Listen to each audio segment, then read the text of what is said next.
I never thought my 48th birthday would turn into the worst night of my whole life. I thought there would be cake and smiles and people saying nice things. I thought my family would be happy to see me.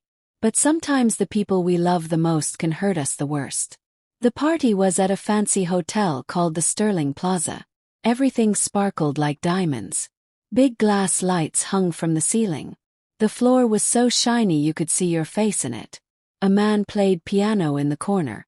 Everyone wore pretty dresses and nice suits. These people knew me as Diane Carter, the lady who bakes cakes for weddings and birthday parties. I had my own small bakery downtown. People came from far away to buy my chocolate cakes and strawberry cupcakes. Tonight was supposed to be special. Instead, it showed me something I wish I never learned. My son Marcus stood on a small stage at the front of the room. He wore a black suit that made him look important. He always knew how to make people look at him. Even when he was little, he could walk into a room and everyone would notice. He picked up the microphone and smiled big. "Hello everyone," he said loudly. "Before we cut the birthday cake, I want to do something fun." People clapped a little bit. I sat at my table and felt my heart beat faster. Maybe he was going to say something sweet about me. Maybe he would tell everyone how much he loved me. But then his smile changed. It looked mean now. "You all know my mother," he said, walking back and forth on the stage. "She tries her best. She's always busy with her little bakery. Always covered in flour and sugar." Some people laughed. Not happy laughs, mean laughs. My hands got cold. He kept talking. "So tonight for her birthday we're going to play a game. Let's auction off my mom." The room got loud with laughter. My skin felt hot and cold at the same time. "She's not worth much," Marcus said with a big fake smile. "But maybe someone will give me $10 for her. She can bake you cookies or tell you boring stories about the old days." More people laughed. A woman at the next table was laughing so hard she had tears in her eyes. I sat very still. When something hurts this bad, sometimes the only thing you can do is sit still and be quiet. I folded my hands on my lap. My grandmother used to tell me that a lady should always keep her head up, even when people are being mean. Marcus looked around the room. "Come on. $10. That's less than a pizza. She'll teach you to bake bread or show you pictures of her boring garden." A few people whispered to each other. Some looked uncomfortable. But nobody told him to stop. That hurt almost as much as what Marcus was saying. My daughter Jasmine was sitting 2 tables away. She looked down at her plate. She wouldn't look at me. I could see she felt bad, but she didn't say anything either. Marcus tapped the microphone. "Really? Nobody? Not even $10 for my useless mom?" The whole room got quiet. So quiet I could hear my own breathing. Everyone was looking at me now. Some people looked sorry for me. Some people looked like they thought it was funny. But nobody helped me. My heart was beating so loud I could hear it in my ears.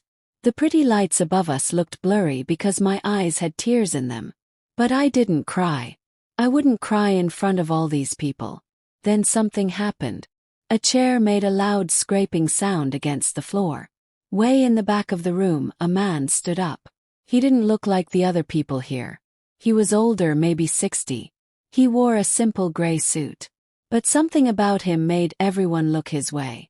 He raised his hand high. "I will pay," he said. His voice was calm, but everyone heard it. Every single person turned to look at him. Even the piano player stopped playing. Marcus blinked and looked surprised. Then he smiled. "Oh great. Finally someone wants to play. What's your bid?" $10 million, the man said. The room exploded. People gasped so loud it sounded like wind blowing. "10 million!" someone shouted. Marcus stood there with his mouth open. The microphone fell out of his hand and hit the stage with a loud bang. The man started walking down the aisle between the tables. He walked slowly. He didn't look nervous at all. His suit wasn't fancy, but you could tell it was good quality. His face was serious. He didn't smile. He looked like he meant every word. He stopped right in front of the stage and looked up at Marcus. "I said $10 million, he repeated. Then he looked around at all the people staring at him. "But I'm not buying her." I'm buying her time away from all of you. Another big gasp from everyone. Marcus's face turned white. He looked like a little boy who got caught doing something wrong. The man's eyes were sharp and serious.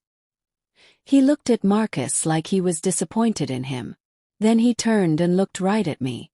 His eyes were kind but also sad. In that moment something changed. Something big. Something I didn't understand yet. But I could feel it.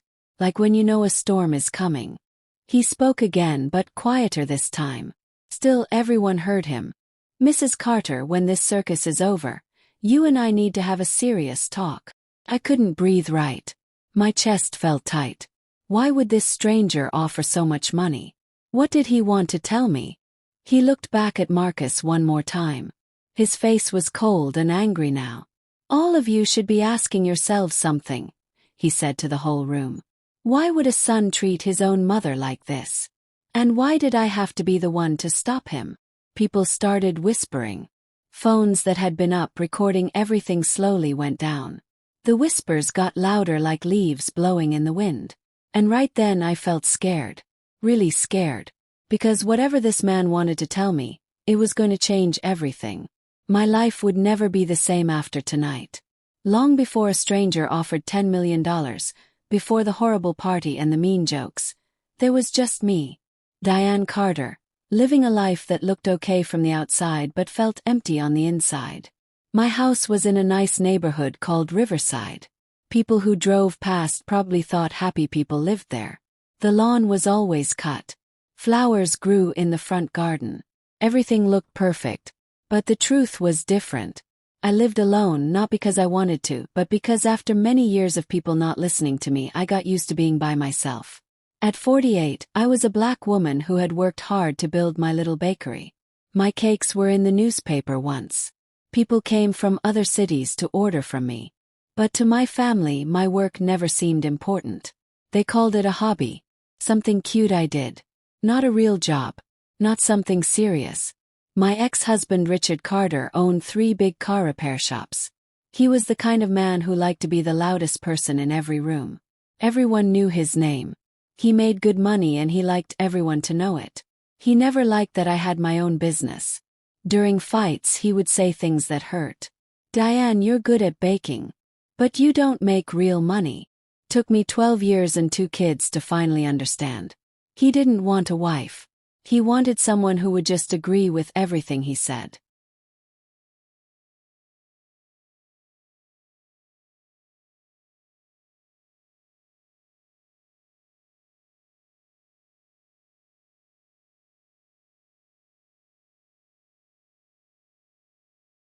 Leaving him was the right choice. But it made me lonely in ways I didn't expect. Our children stayed close to him. Course they did. He had money. He took them to fancy restaurants. He bought them expensive things. Marcus, my older child, was just like his father in many ways. At 29 years old, he worked at a big company downtown. He wore expensive suits. He drove a fancy car. He wanted to be rich and important more than anything else. He loved me. I know he did. But somewhere along the way, that love got mixed up with other things. He stopped calling as much. When he visited, he seemed in a hurry to leave. And the way he talked to me changed. It wasn't sweet anymore. To Marcus, money meant respect.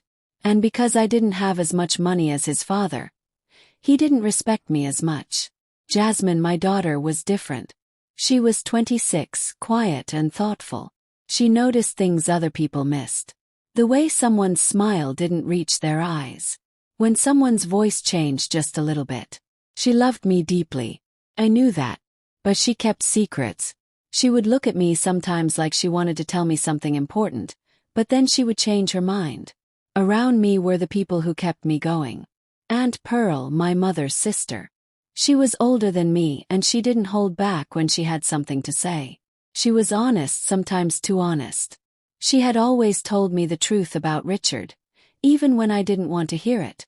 She warned me about Marcus too. Then there was Margaret Wilson, my best friend and the lawyer who helped me with my divorce 8 years ago. She sat with me on my worst days.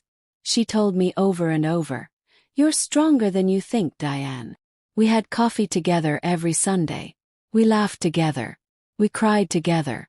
We made a promise to always be there for each other. And there was Mr. Patterson, my neighbor. He was an old man who used to be a teacher. He loved to watch birds. But honestly, he spent more time watching what the neighbors were doing than watching birds. He was nosy, but he was also sharp. He noticed everything. Sometimes annoying but often helpful. These people held me up when my own family seemed far away. But even with all these people around me, even with my bakery and my cakes and everything I had built, there was one fact I couldn't ignore. The people who should have valued me the most, my own family, treated me like I didn't matter. Maybe that's why Marcus's auction shouldn't have shocked me as much as it did. Maybe deep down I knew something was wrong. I knew the cracks in our family were getting bigger. I knew something bad was hiding underneath. Maybe. But nothing, not the times Richard ignored me, not the way Marcus rushed through phone calls, not the years of being treated like I was second best. Nothing prepared me for the moment when a stranger said I was worth more than my own son thought I was. That moment didn't just embarrass me. It didn't just surprise everyone in the room. It uncovered something. Something old and ugly and complicated. A secret that had been hidden for a long time. And the question that started growing in my mind that night, the question that still bothers me, is this. How broken does a family have to be for a son to treat his mother like a joke? I didn't know it yet, but the answer was coming. Little by little. Dark and twisted. Made up of secrets I was never supposed to find out about. And someone, maybe more than one person, had been counting on me never knowing. The strange thing is, there were clues before the party. But like many women who spend their whole lives giving people chances and making excuses, I ignored them. I told myself Marcus was just busy. He was stressed. He had a lot on his mind. It wasn't until later that I realized Marcus wasn't stressed. He was hiding something big. Started about 4 months before my birthday. Suddenly, Marcus stopped looking me in the eye when we talked about money or responsibilities. Marcus used to love talking about his job, about his raises, about the new office his company opened. So when he stopped talking about money completely, it worried me. One evening he came to visit after work. He still had his suit on. He smelled like expensive cologne. The kind men wear when they want people to think they're successful. I was in the kitchen making tea when he looked around my house. Not like he was remembering happy times. More like he was measuring it, judging it. "Mom," he said like he didn't really care. "Have you ever thought about selling this house? Maybe moving somewhere smaller?" I stopped stirring my tea. "Why would I do that?" "No reason," he said too fast. "Just thinking about your future. You know, money stuff." Money stuff. The words felt wrong. His eyes kept looking at a frame on my wall. It had a copy of my house deed in it. Something I had hung up because I was proud I owned my home. He had never cared about it before. Then he said something that made my stomach hurt. "Whoever gets this house when you're gone will have to deal with taxes and lots of paperwork. Complicated things." I turned to look at him. "Marcus, what are you really talking about?" He grabbed his phone and pretended someone was calling him. Fake call. My own son pretended to get a phone call to avoid talking to me. That was the first warning sign. The second sign came on a Saturday afternoon. I heard Marcus outside in my backyard. He was on the phone. His voice was low and tense. Not his normal loud confident voice. "No, she doesn't know," he hissed into the phone. "I told you she doesn't know. Stop worrying." I walked out onto the back porch pretending to water my plants. Marcus jumped like I had scared him. "Oh, Mom didn't see you there. Everything okay? Just work stuff," he said. But the way he said it, too defensive, too quick. It wasn't work. I knew it. Then came the third sign. Marcus started showing up at my house without calling first. He would ask weird questions. "Whose name is on the house again? You never added anyone else to it, right? Have you thought about writing a will?" First I laughed. "Are you studying to be a financial advisor?" He didn't laugh back. Instead he looked at me like he was doing math in his head. The next warning didn't come from Marcus. came from the last person I expected. Richard. My ex-husband never called me unless he needed me to sign papers or unless he wanted to brag about Marcus. But one afternoon my phone rang. It was Richard. I answered carefully. "Diane," he said. His voice sounded fake friendly. "Just checking in. Haven't heard from you in a while." "You haven't heard from me because you never call," I said. He laughed but ignored what I said. "I was wondering, are you dating anyone these days?" I was confused. "Why do you care?" "No reason," he said. "Just thought maybe it was time for you to find someone new." "Find someone new? From what? From who?" Before I could ask, he said something strange. "If anyone starts asking questions about your house or your money, be careful who you trust." Then he hung up.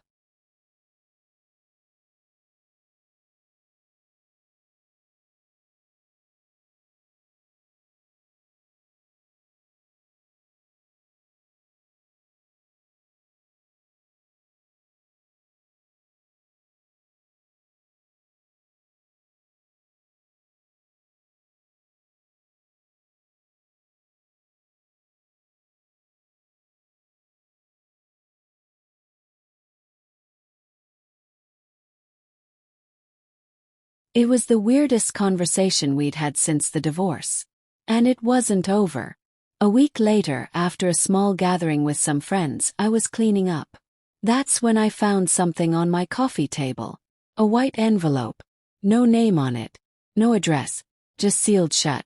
Someone had left it there. Inside were papers. Copies of my bank statements. My house deed. My insurance paperwork. Everything about my money and property. Someone had gone through my private information. And they did it quietly, sneakily, like someone who knew exactly where to find everything. I sat on my couch with my hands shaking. I stared at all the papers spread out like puzzle pieces. Why would anyone need copies of this? And who had access to my private documents? I didn't want to think it was Marcus. I didn't want to think it was Richard. I didn't want to imagine what it meant if they were involved. As I sat there frozen, the doorbell rang. Mr. Patterson, my nosy neighbor, stood on my porch. He was still wearing his gardening gloves. "Sorry to bother you," he said. "But something's been bothering me." I let him in. I tried to keep my voice steady. He looked around carefully before speaking. "Last week," he whispered, "I saw a man standing outside your house around 9 at night. Old guy. Dark jacket. Carrying a folder. He wasn't delivering anything. He was just staring through your living room window." My blood went cold. He continued. "He was looking right at your desk through the window, where you keep your papers." I almost went over to ask what he was doing, but he left before I got there. A stranger staring into my house at night. But why? What was he looking for? Mr. Patterson touched my arm gently. "Diane, I don't want to scare you, but something weird is going on. And I don't think it's random." Neither did I. Not anymore. Because every clue pointed to one truth. One I wasn't ready to say out loud. Someone wasn't just watching me. Someone was investigating me. Looking through my life. And I had no idea what they were trying to find. Or what they were planning to do with it. It was a quiet Tuesday night until the doorbell rang. I had been working on a new cake recipe. My kitchen smelled like vanilla and butter. I had flour on my hands and sugar on my apron. For a little while, all the stress and worry felt far away.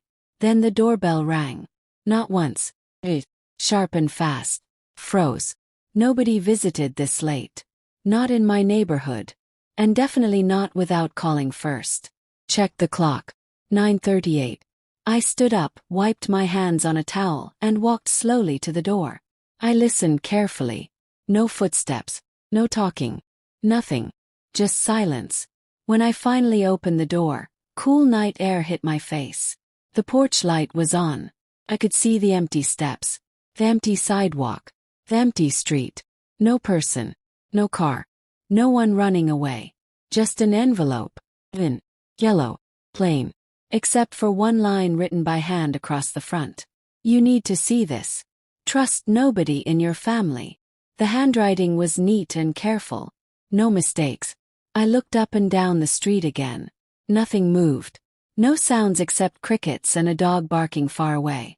My heart pounded in my chest as I picked up the envelope. Felt light. Too light. Inside I could feel something small and hard. A USB drive. My fingers shook. Closed the door. I locked it. Then I locked it again. Then I stood in my hallway for a long moment. The envelope in my hand. My mind racing. Who would leave something like this? Why the warning about my family? I walked to my desk and plugged the USB into my computer. I waited for it to load. One folder appeared. Listen to this first. My throat felt tight. Inside were 3 files. I clicked on the audio file. Static. Shuffling sounds. Then voices. 2 men. Richard's voice came first. Smooth. Cold. Familiar. Too familiar. You need to calm down. She doesn't suspect anything yet. My stomach dropped. Then Marcus's voice. Worried. Dark. I'm not calm, Dad. If she finds those documents, everything falls apart. Sarah is already asking me what's taking so long. My breath stopped. They were talking about me.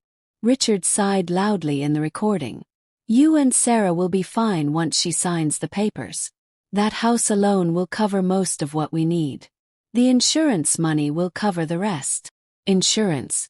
Papers. What were they planning? Marcus whispered urgently. But what if she starts asking questions? She's been acting weird lately. Then we move forward with the power of attorney, Richard snapped. She's exhausted. Stressed. Alone. She fits perfectly. The courts barely check when it's family filing. I stopped breathing. Power of attorney.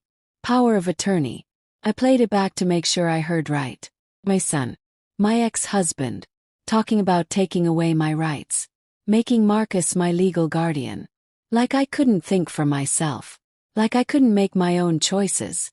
Like I was a child. The recording kept going. If we get that approved, Richard said calmly, you'll have control over everything. She won't be able to fight us on anything we do with her accounts or her property. Sarah thinks we should finish this before the market changes, Marcus added. Her friend who's a realtor says property values might drop. Sarah. His girlfriend. She was involved too. The audio stopped suddenly. I sat frozen in my chair. My lamp flickered like it knew something was wrong. My own son. My own ex-husband. Talking about my life like it was a business deal. Talking about my house. My money. My future. Like I wasn't even a real person.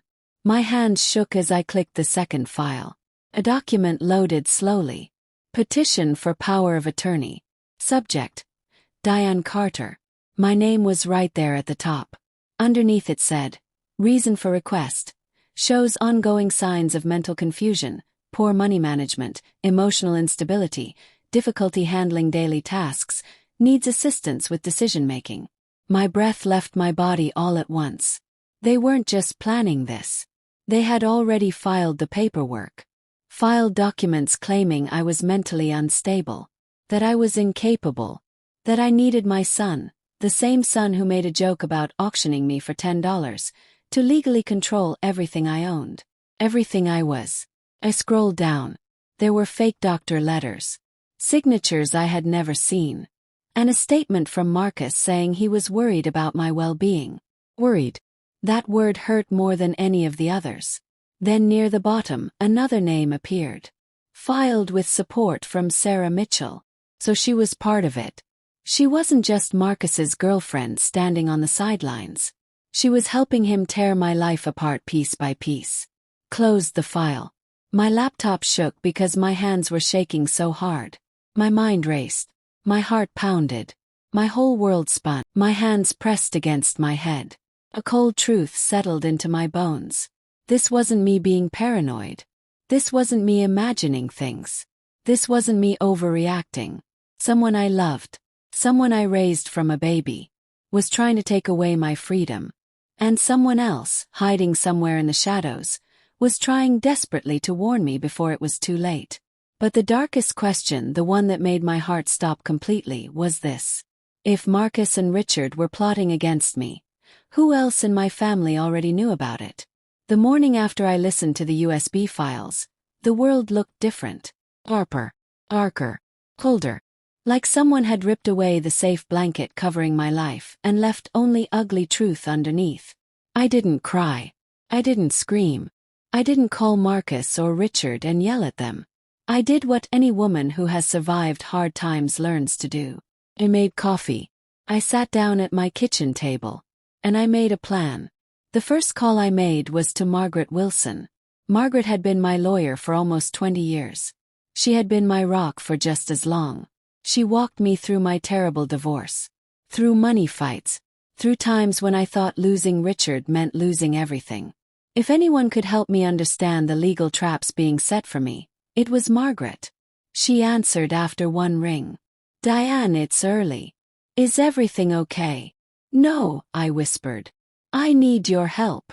10 minutes later, she was sitting in my kitchen. She was wearing sweatpants and a t-shirt. She must have run out of her house. She was holding a notebook like it was a weapon. Her eyes got serious the moment I slid the USB across the table. She listened to the whole recording without saying a word. When it ended, she took a deep breath. "This is bad, Diane. Power of attorney cases are serious. Once they're filed, things can move very fast." He nodded. My spine felt like ice. Then I showed her the document. The fake signatures. The made-up doctor statements. Her jaw got tight. "This is criminal," Margaret said firmly. "Not just wrong. Not just sneaky. Criminal. Someone is laying groundwork to strip you of your rights." I swallowed hard. My voice shook. "Can you tell if the signatures are fake?" She didn't even pause. "Yes." She looked at the signatures closely. "This isn't your handwriting. Whoever did this didn't even try to make it look like yours. She took photos and sent them to someone who studies handwriting." Then she tapped her pen on her notebook. "You need to be very careful," she said quietly. "Very, very careful. Don't confront them yet. Whoever left you this USB wanted you to know quietly. Let's not alert whoever's watching you." The words "whoever's watching you" wrapped around my throat like cold hands.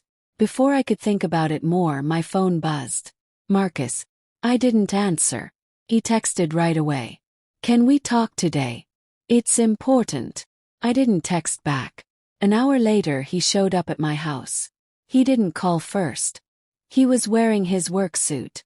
He was holding 2 cups of coffee. "Mom," he said with a smile that didn't look real. "You seem stressed lately. I thought we could have coffee and talk." Margaret was in the next room listening. I stepped onto the porch. I blocked the doorway so he couldn't come in. "I'm fine," I said. He held up the 2 coffees. "I made an appointment for you," he said quickly. "With a therapist. Actually, my therapist. He's really good at helping people with burnout. I think it would be good for you." There it was. The trap wrapped up like a gift. "I don't need therapy," I said slowly. I watched his face carefully. He smiled, but his eyes looked hard. "Everyone needs therapy, Mom. Dad thinks so too." "I don't care what your father thinks," I said. His jaw tightened.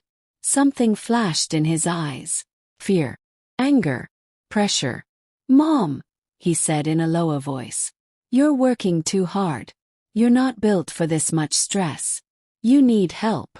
My stomach twisted. Those words weren't meant to help me. They were meant to document me. To build a case. To support a claim that I was unstable. I stepped back. "I'll let you know if I need anything." Then I closed the door. Firmly. On purpose. Inside, Margaret watched through the curtain. "He's trying to create a story," Margaret said quietly.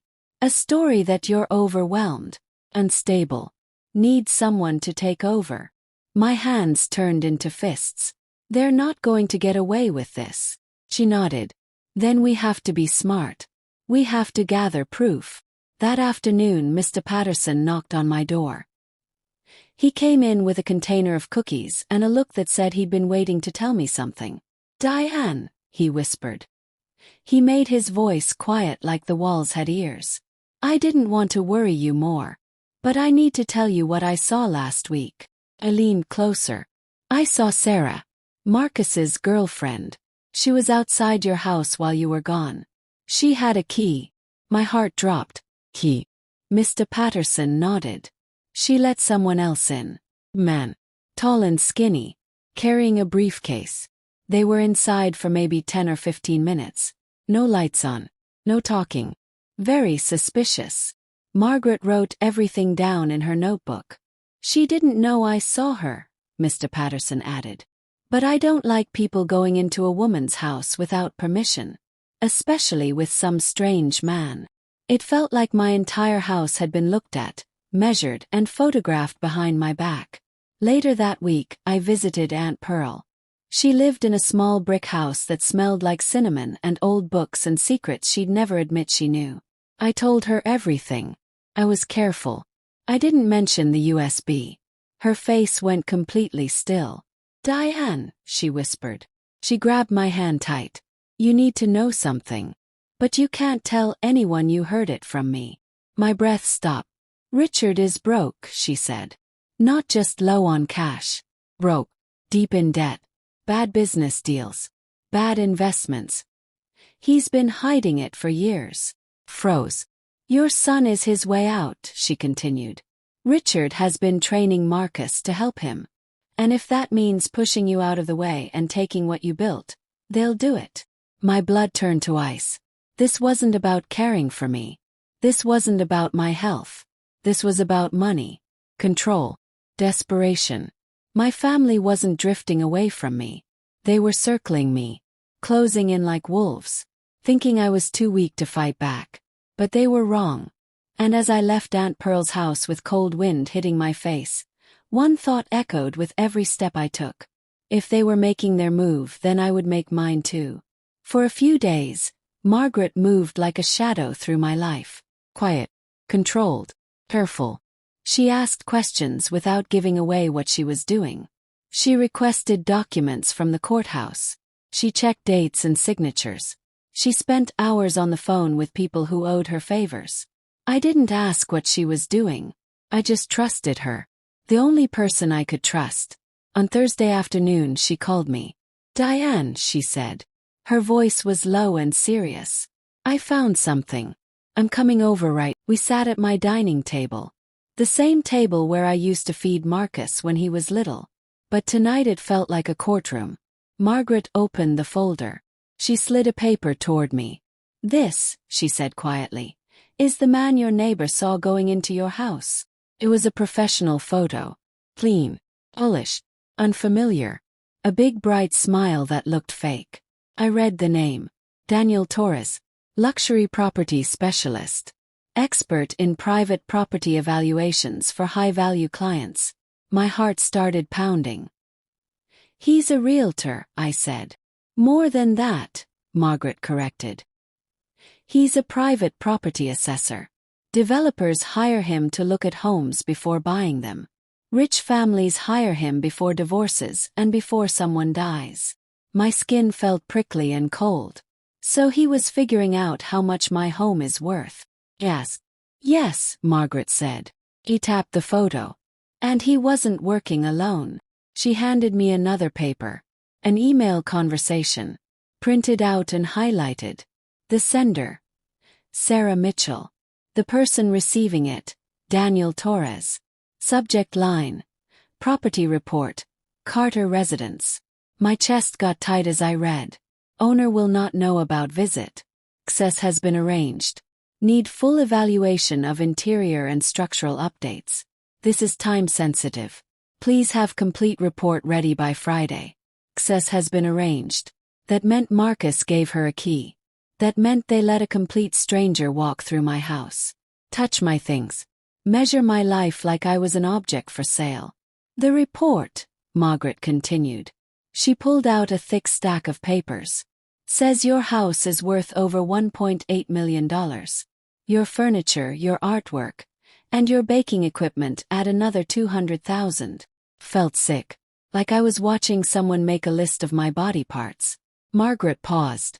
She let the shock sink in. Then she gave me the worst news. Marcus and Sarah didn't bring this man just to look around, Diane. They did it to prepare for a sale. A sale? I whispered.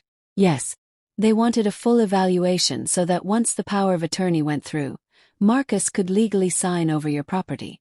Everything would go to him. And he would sell the house immediately. I shook my head. I couldn't believe it. But why so fast? Why is there so much rush? Margaret gave me a long, heavy look. You know why. Richard. It all pointed back to him. His money problems. His desperation. His history of pulling Marcus into his schemes. But hearing it out loud and feeling it in my heart were two different things. The betrayal felt like a punch to the chest. They needed your signature, Margaret explained gently. But if you refused or got suspicious, they had a backup plan. She pulled out another document. Mental health evaluation consent form. My fake signature was printed neatly at the bottom. The idea, she continued, was to convince you that you're overworked, confused, emotionally unstable. Marcus pushing therapy. His comments about stress. Those were all part of the plan. My breath shook. And once temporary power of attorney was set up, Margaret went on, Marcus would have authority over your money, including the right to sell your property to, quote, protect your assets. And the house, she tapped the thick evaluation papers, covers most of Richard's private debt. Debt you knew nothing about. I stared at the glossy photos of my own home. My living room. My kitchen. My baking station. Everything coldly photographed, priced, turned into numbers that some stranger typed up. My house, I whispered. My life. My work. Margaret nodded softly. They were ready to sell everything, Diane. Everything. I pressed my hands over my eyes. I tried to breathe. I tried to stay calm. Marcus wouldn't, I started to say. But the words broke apart before I could finish. Because deep down I already knew he would. I had seen the way he looked at my house deed. The way his voice changed when he asked about ownership. The way his father's approval meant more to him than I ever did. Sarah, Richard, and my own son. Planning not just to take my home, but to erase my freedom. My voice came out broken. Margaret, how could he do this to me? Margaret didn't answer right away. She let the silence sit there. Finally she said, people do terrible things when they're desperate. But people do unforgivable things when they think no one will ever find out. I looked at the folder again. The fake signatures. The property report. The private emails. The cold evaluation of my entire life. Tears blurred my eyes, but I wouldn't let them fall. Margaret gently closed the folder. This isn't the complete picture, she said. It's ugly, yes. But it's not the full truth. She leaned forward. She lowered her voice. There's something bigger under all of this. Something neither Marcus nor Richard wants you to discover. My heart pounded hard. Margaret, what could be bigger than this? She hesitated. And for the first time since this nightmare started, I saw fear in her eyes. We're not just dealing with betrayal or greed, she said quietly. We're dealing with a plan. One that started long before you realized anything was wrong. A chill went through my whole body. The first shock had opened up the surface. But the real wound, the deepest betrayal, was still hiding, waiting to be found. The moment Vincent Hayes said $10 million, time didn't just stop. It exploded. The ballroom at the Sterling Plaza froze completely. Guests froze mid-motion. Conversations died mid-word. Even the piano player hit the wrong key in pure shock. Marcus, my son, the same boy whose first word was mama, stood on stage holding the microphone like it was burning his hand. His mouth hung open. The cocky grin erased completely, replaced with pale, dawning terror. And Vincent, he didn't look like a man who had just said something crazy. He looked calm, steady, totally in control. A man who knew exactly why he was there. But what froze me wasn't him. It was the figure standing behind the stage curtain. Barely visible, but visible enough for me to recognize him instantly. Richard. My ex-husband. The man I hadn't seen in half a year. Peeking out from behind the curtain. gripping it with white knuckles. And he wasn't shocked. He wasn't confused. He was terrified. His eyes darted from Vincent to Marcus to me. Not with concern. Not with guilt. With the look of someone who just got caught.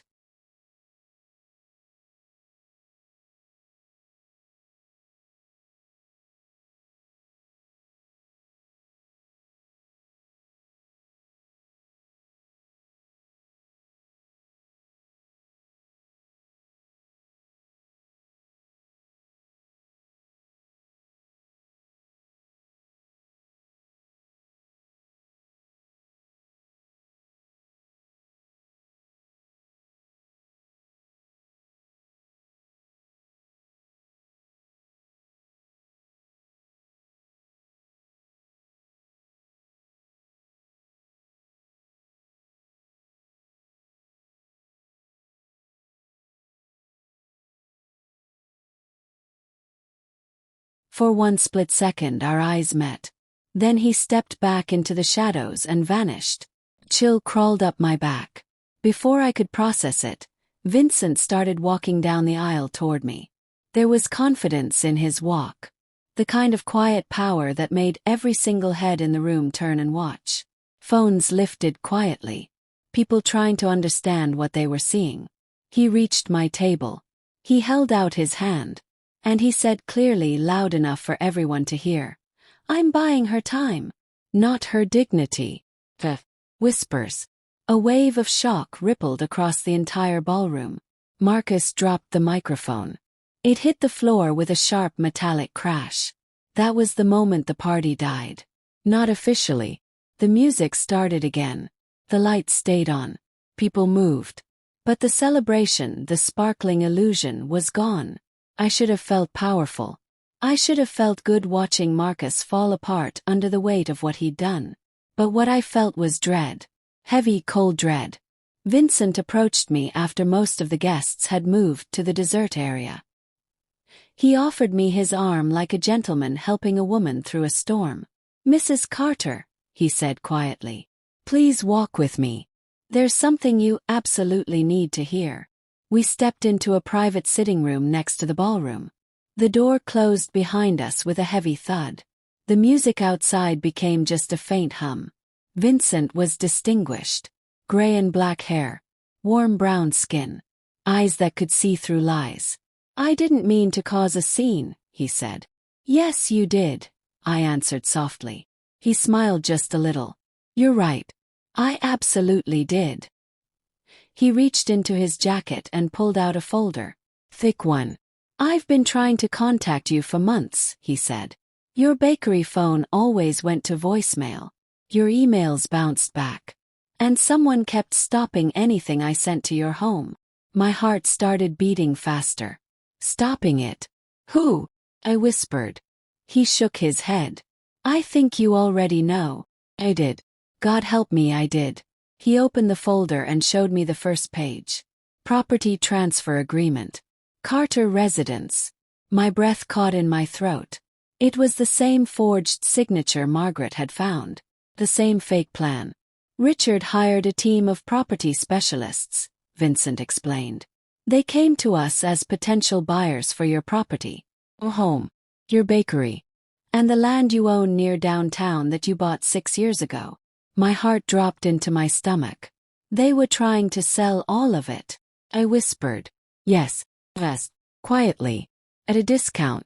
They needed cash desperately. "How desperately?" I asked. Vincent's face got dark and serious. $6 million worth of desperate. My stomach clenched tight. He kept talking.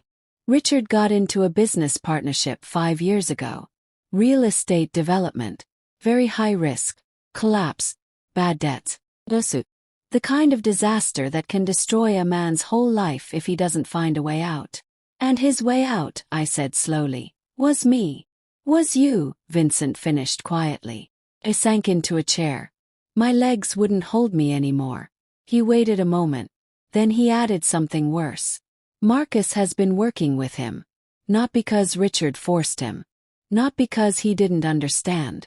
As a full partner. The words cut deeper than any knife ever could. No, I whispered. Marcus wouldn't. But Vincent's eyes said he would. And he did. Richard convinced him, Vincent explained gently. Told him that once he saved the family, once the debt was cleared, he'd leave everything to Marcus. He told your son that selling your property was temporary, that you would understand eventually. Closed my eyes. Pain crashed through me like a wave. He's your father, Vincent said. And Marcus wanted to be the hero, the savior, the man who fixes everything. Men like Richard know exactly how to use that. I opened my eyes. Tears burned, but I held them back. So the power of attorney was step one, Vincent said. To legally silence you while they sold your entire life. My whole world tilted sideways. Everything Margaret suspected. Everything I feared. It was all just the beginning. Vincent leaned closer. There's something else, he added quietly. Something bigger. The fake documents. The realtor visits. The financial games.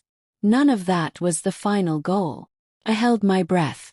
This wasn't about controlling your life. His voice dropped to a whisper.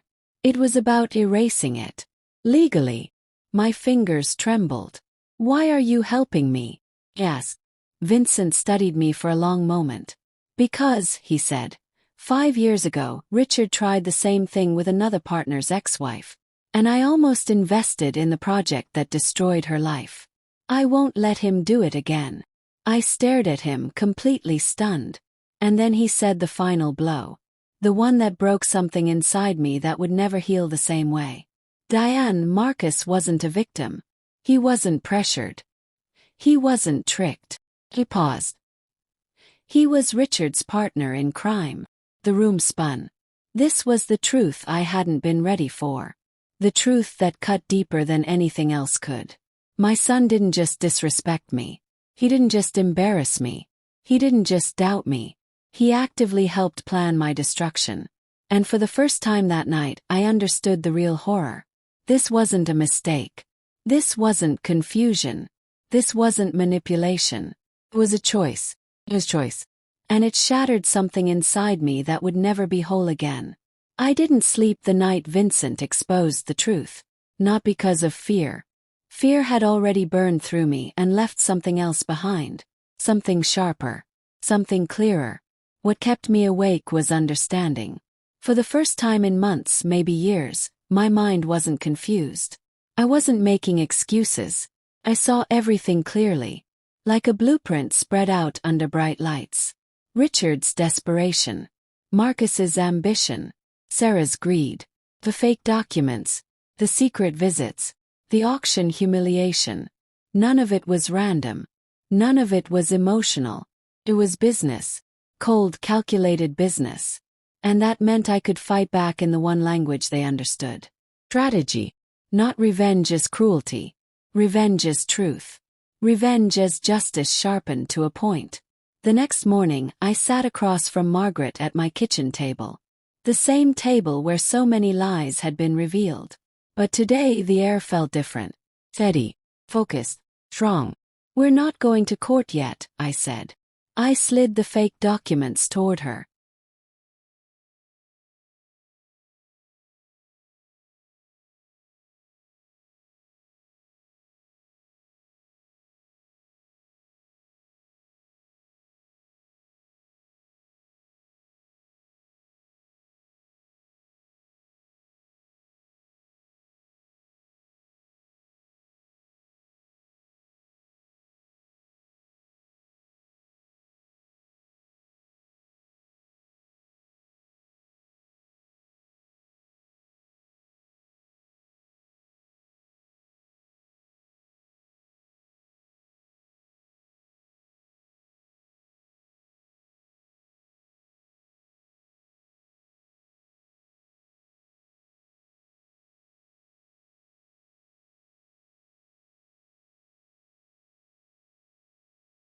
Not until we have absolutely everything we need.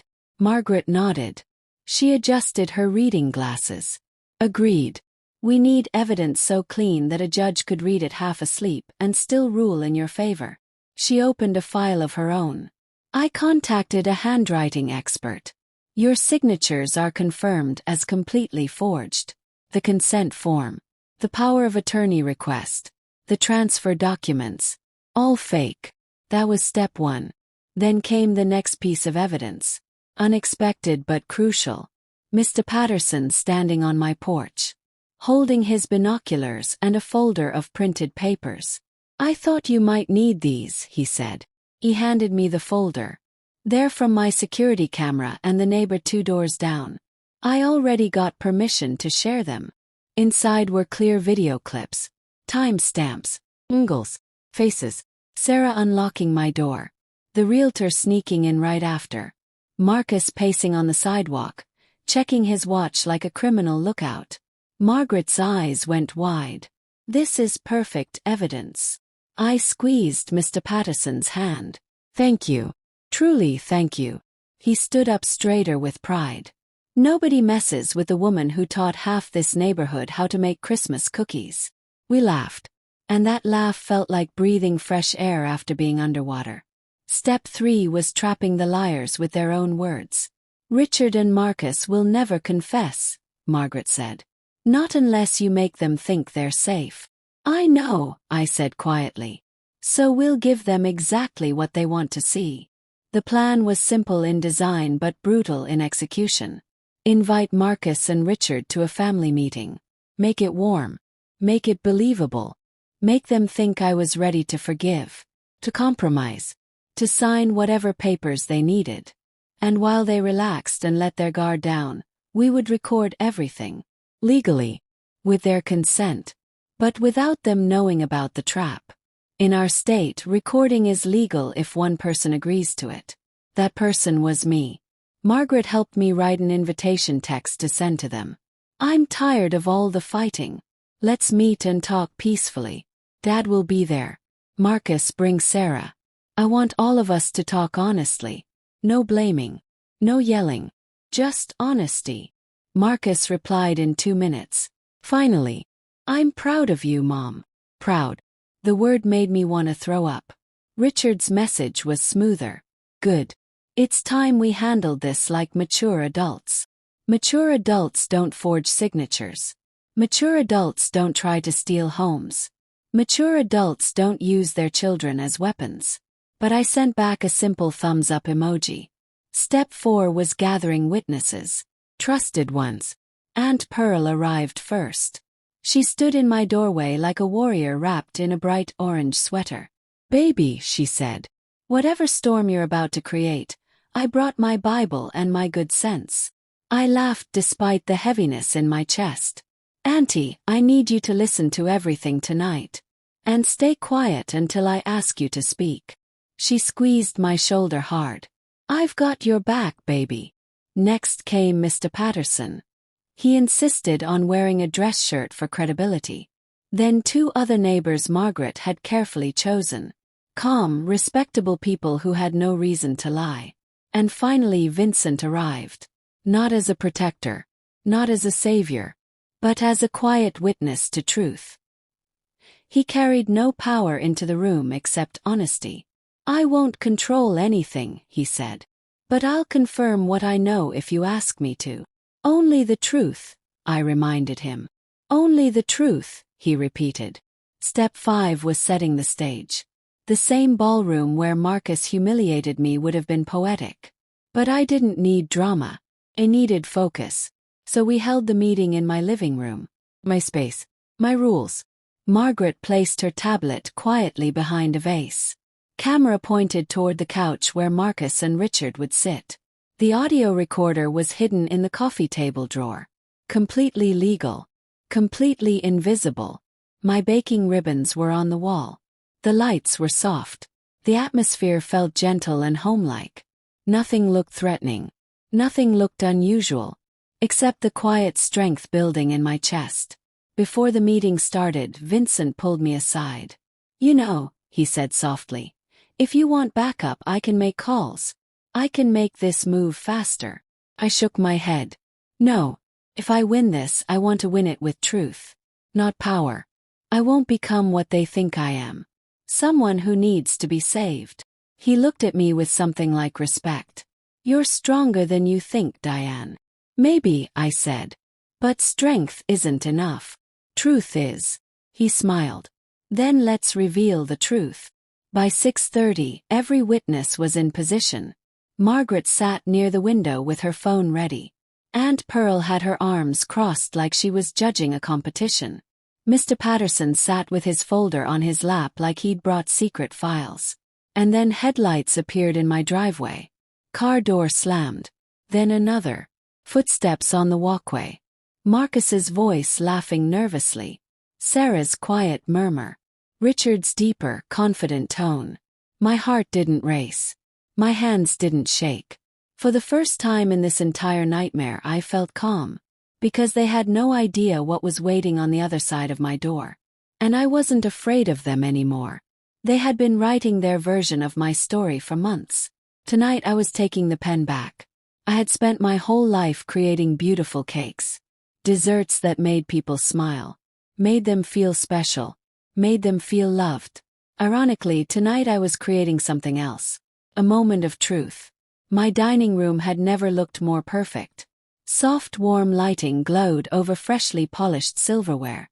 A long wooden table that usually sat 4 was now set for 10 people. Crystal glasses reflected the candlelight. Anyone walking in would think this was a family reunion dinner. But I knew the truth. Tonight was judgment wrapped in cloth napkins. The guests arrived exactly as planned. Aunt Pearl wearing a deep red dress that announced she meant business. Mr. Patterson clutching his folder like a witness entering a courtroom. 2 quiet neighbors Margaret had carefully selected. Respectable. Biased. Vincent, measured and observant. Hands in his pockets like a detective reading a crime scene. And finally, a tall, well-dressed gentleman I introduced simply as Mr. Wells, a friend from church. Nobody needed to know he was a financial fraud investigator.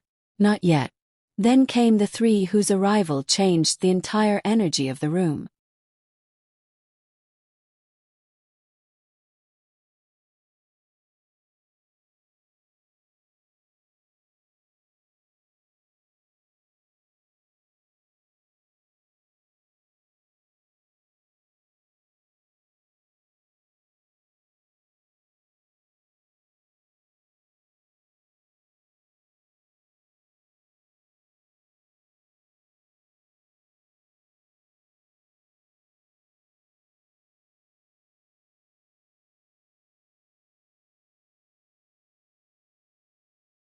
Marcus smoothing his tie nervously. Sarah avoiding all eye contact. Richard radiating fake confidence like he'd already won.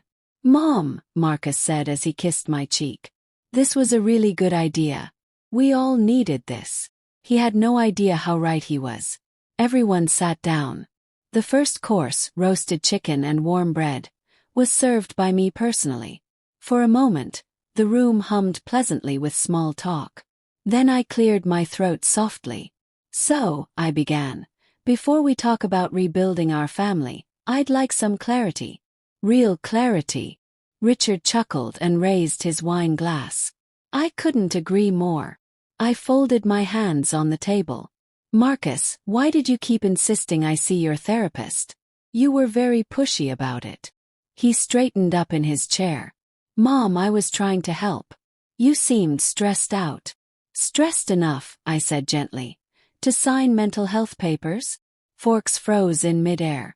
Aunt Pearl's eyebrow lifted like a weapon. Marcus's eyes got wide. "What papers? I don't know what you're talking about." "And Richard," I continued, turning toward him, "you promised Marcus that power of attorney would be temporary. Is that correct?" Richard's body stiffened. "I don't respond to accusations," he said coldly. "Oh," I murmured. "Then let's stick to facts." I nodded at Margaret. She pressed play on the TV remote. The dining room lights dimmed. The screen lit up. Crystal clear security camera footage. Sarah entering my home while I was out. A realtor following right behind her with an evaluation clipboard. Marcus pacing at the street curb like a nervous lookout. The betrayal wasn't just visible. It was undeniable. Impossible to deny. The room erupted into shocked whispers and gasps. Sarah's voice broke. "Marcus, I swear your dad said it was just a quick look." He said. "Shut up," Richard hissed. "Don't drag me into your panic. You agreed to do this." I raised one hand. Silence returned instantly like I had snapped my fingers. "There's audio too," I said softly. The dining room filled with voices from the USB recording. "Richard. She's vulnerable. Just get her to sign the documents." "Marcus. If she refuses, we move forward with power of attorney anyway." "Sarah. The house alone could cover half the debt we owe." "Richard. She'll never see it coming." The recording ended. Nobody breathed. Nobody moved. Marcus's lips trembled. "Mom, please. Dad told me he said you needed help. That selling the house was temporary." "But you didn't ask me," I replied quietly. "You asked for my signature. A forged one." Margaret slid a folder onto the table. Mr. Wells added another one right next to it. "Forgery analysis reports. Debt summaries. Illegal appraisal documents. Email conversations. Financial statements showing Richard's $6 million hole." Richard slammed his fist on the table so hard the glasses shook. "You have no right to." "You had no right," Vincent interrupted, leaning forward calmly. "No right to use her property to pay for debts she didn't create." Sarah stood up abruptly. Her chair fell backward with a crash. "I didn't sign up for this," she whispered. Tears ran down her face, ruining her makeup. Without another word, she ran out of the house. The front door slammed behind her. Marcus dropped his face into his hands. "What have I done?" he whispered. "Oh God, what have I done?" Aunt Pearl shook her head slowly. "You tried to steal from the one person who never stopped loving you," Mr. Patterson added firmly. "And you thought you were clever enough to get away with it." Richard's voice lowered to a dangerous growl. "This is a setup. This is entrapment. None of this will hold up anywhere." Margaret spoke calmly, like a surgeon explaining a simple procedure. "It will hold in court. And it will hold in public records. We have forged signatures. Attempted power of attorney abuse. Unauthorized property evaluation. Digital evidence. And that's just the beginning." I pushed my chair back and stood up. No anger on my face. No satisfaction. Just quiet, unshakable strength. "I didn't bring you here to humiliate you," I said. My voice was steady as stone. "I brought you here to return the truth to where it belongs." Richard glared at me but said nothing. "Actions have consequences," I continued. "I'm not attacking you. I'm not destroying you. I'm simply stepping out of the trap you built around me." I turned to Marcus. "You wanted power, not my well-being. You chose loyalty to debt over loyalty to me." A single tear slipped down Marcus's cheek. He didn't wipe it away. "I'm sorry," he whispered. His voice cracked. "Mom, I'm so sorry. I didn't realize what I was becoming."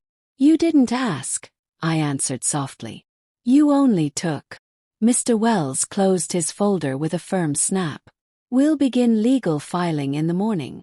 The room sat in thick, heavy silence. Richard looked defeated for the first time in his life. Marcus looked completely shattered. The scheme lay fully exposed and dismantled in the center of the table. Papers, videos, recordings, truth. And me, Diane Carter, I exhaled slowly, peacefully. "I'm not seeking revenge," I said quietly.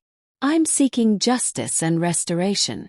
The room absorbed my words like sunlight through a window. "This ends tonight," I said firmly. "Not with anger, but with truth." And for the first time in years, my house felt warm again. Not because of the candles or the food, but because power finally belonged to me. 4 weeks after the dinner that split my life into before and after, I stood in the center of my empty living room. Sunlight poured across bare floors. Dust floated in the air like tiny memories of my past. This house had been beautiful once. Warm once. Safe once. Now it felt like a museum of everything I had survived. I ran my fingers over the wall where my baking awards used to hang. Blue ribbons, gold medals, photos of cakes I was proud of. The memories weren't painful anymore. Just quiet, resolved, finished. With one final look back, I whispered, "Thank you, but I'm done here now." And I locked the door for the very last time. My new home, 40 minutes away, tucked beside Clearwater Lake, was a completely different world. Mornings smelled like pine trees and fresh air. Water lapped gently against the wooden dock behind my cottage. Birds sang in the trees. The first time I woke up there, I cried. Not from sadness, but from the shock of how peaceful silence could feel. I had bought the property myself, negotiated the price myself, handled every single document personally. No forged signatures, no fake power of attorney, no shadows hiding in my own life.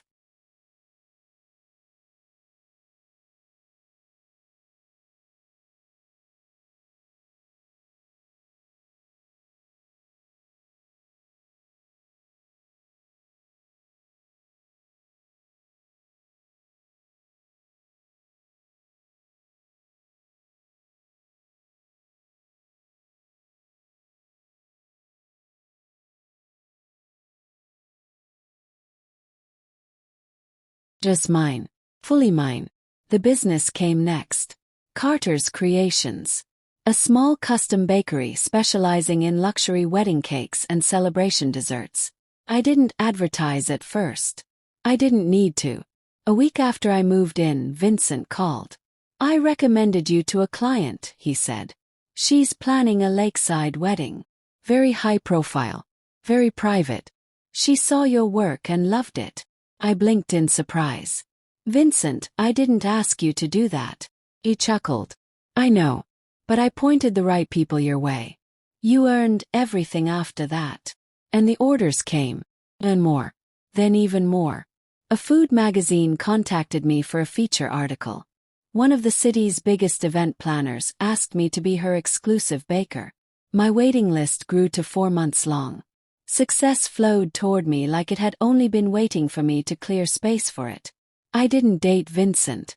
I made that boundary early, firmly, and kindly. But he became a trusted friend.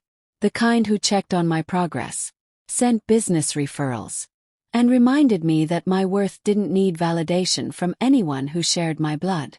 As my life grew stable and bright, Marcus's life fell apart. The power of attorney attempt had reached his company's ethics board.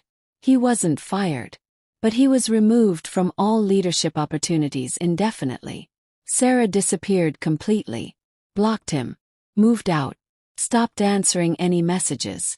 As for Richard, he was now facing a long, complicated legal process. Margaret handled everything without me needing to lift a finger. I didn't celebrate any of it. I didn't gloat or feel satisfaction. I simply moved forward, living well, standing tall, breathing freely. That was my victory. Then came the twist I never saw coming. The one that didn't arrive in a courtroom or a dining room full of shocked witnesses. It arrived quietly on a peaceful Wednesday afternoon by the lake. I was organizing new baking supplies in my studio when there was a soft, hesitant knock on the door. "Mom, can we please talk?" Jasmine. My gentle, soft-spoken, thoughtful daughter. The child who rarely raised her voice. Rarely demanded anything. Rarely stepped into the spotlight. I opened the door and hugged her before she even finished speaking. Jasmine hugged me back tightly, like she'd been holding something heavy inside for too long. We sat by the window overlooking the water. For a long moment, Jasmine twisted a bracelet on her wrist, choosing her words carefully. Nervously, "Mom, I need to tell you something," she said quietly. "And you might be upset with me." I took her hand gently. "Whatever it is, sweetheart, I'm listening." Jasmine took a shaky breath. "The USB. The one you found on your doorstep." Her voice trembled. "I'm the one who sent it." My breath caught in my throat. "What?" "I recorded the audio. Copied the files. I left it for you anonymously because..." Her eyes filled with tears. "I didn't know what would happen if they found out it was me." My heart clenched. Not with anger. With overwhelming sadness. Jasmine, why didn't you tell me sooner? Jasmine wiped her cheek with the back of her hand. Because part of me hoped Marcus would stop. That he'd wake up and realize what he was doing before it went too far. He's my brother, Mom. I didn't want to destroy him. I didn't want to pick sides. A long, heavy silence filled the room. Deeper than anything in the past month. I stared out at the lake. Ripples spreading across the surface like consequences moving through a family. When I finally spoke, my voice was soft but honest. You protected me. And you protected yourself. I understand that. But I didn't protect you soon enough, Jasmine whispered. I should have told you earlier. I should have done more. I pulled her into a tight hug. I'm hurt, I whispered into her hair. But I'm also grateful. And I'm proud of you. You acted with a conscience even when you were scared. Jasmine cried quietly. Her shoulders shaking. Do you forgive me? I didn't answer immediately. My forgiveness wasn't cheap. My wounds weren't shallow. After a long, thoughtful moment, I kissed her forehead. I'm working on it, I said honestly. And that's the truth I can give you right now. The honesty between us, a mother choosing truth, a daughter choosing courage, was more powerful than any dramatic revelation. As we sat side by side watching the golden afternoon sun shimmer on the lake, my old life full of control, lies, and invisible wounds felt miles and miles away. Here I wasn't someone's ex-wife. Not someone's target. Not someone's afterthought. I was myself. Fully. Finally. Completely. And yet one final question lingered. Quiet. Compelling. Unresolved. Question I now turn toward you. If you were in my place, would you choose complete forgiveness? Or would you choose permanent distance? Tell me your thoughts in the comments below. The screen fades to black.